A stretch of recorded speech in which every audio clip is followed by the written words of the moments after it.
दिल्ली के जहांगीरपुरी और कई अन्य राज्यों में हुई सांप्रदायिक हिंसा की घटनाओं के बाद उत्तर प्रदेश की योगी आदित्यनाथ सरकार सतर्क हो गई है। योगी सरकार ने आदेश दिया है कि बिना इजाजत कोई धार्मिक जुलूस या शोभा यात्रा नहीं निकाली जाएगी। नए नियमों के तहत किसी भी धार्मिक स्थल में माइक की आवाज उस परिसर तक ही सीमित रखी जाए और नई जगहों पर लाउड स्पीकर लगाने की इजाजत नहीं होगी। यूपी सरकार के नए नियमों के मुताबिक किसी भी धार्मिक जुलूस की इजाजत तभी दी जाएगी जब आयोजक शांति और सौहार्द बनाए रखने के लिए हलफनामा देगा। केवल उन्हीं जुलूसों को इजाजत मिलेगी जो पारंपरिक तौर पर निकलते रहे हैं। नए आयोजनों की अनावश्यक इजाजत नहीं होगी। इसके अलावा सभी पुलिस अफसरों की छुट्टियां 4 मई तक रद्द कर दी गई हैं। इस बीच ईद और अक्षय तृतीया एक ही दिन पड़ रहे हैं और हाल की घटनाओं को देखते हुए यूपी सरकार ऐसी किसी भी स्थिति से बचने के लिए सतर्क है जहां 2 धर्मों के लोगों के बीच टकराव पैदा होने की नौबत आ जाए।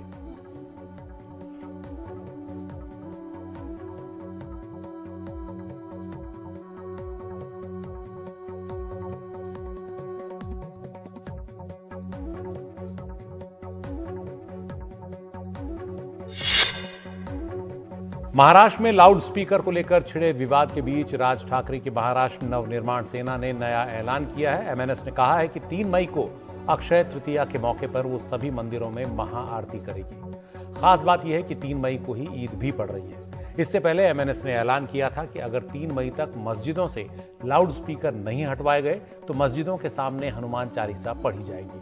अब 3 मई को सभी मंदिरों में महाआरती का उसका ऐलान एक नई समस्या खड़ी कर सकता है। इस बीच लाउड स्पीकर बजाने को लेकर महाराष्ट्र सरकार नए दिशा निर्देश लाने वाली है। एमएनएस का कहना है कि वो देखेगी कि नए दिशा निर्देशों में क्या रहता है, उसी के बाद आगे के कदम का ऐलान करेगी। इस बीच महाराष्ट्र के डीजीपी और अन्य वरिष्ठ अधिकारियों के बीच करीब घंटे भर की बैठक हुई, जिसमें लाउड स्पीकर के इस्तेमाल के लिए पुलिस इजाजत की जरूरत पर जोर दिया गया। बैठक में तय खाके के आधार पर ही राज्य का गृह मंत्रालय जल्द नए दिशा निर्देश जारी करेगा।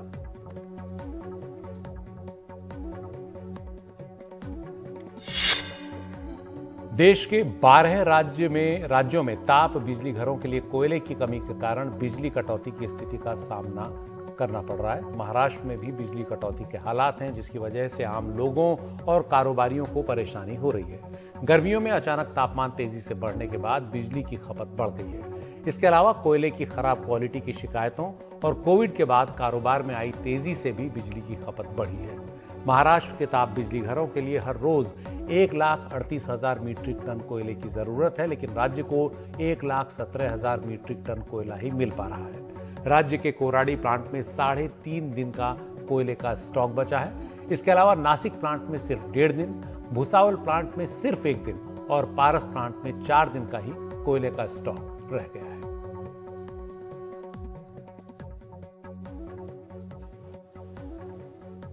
तो आप देख रहे थे प्राइम टाइम। नमस्कार।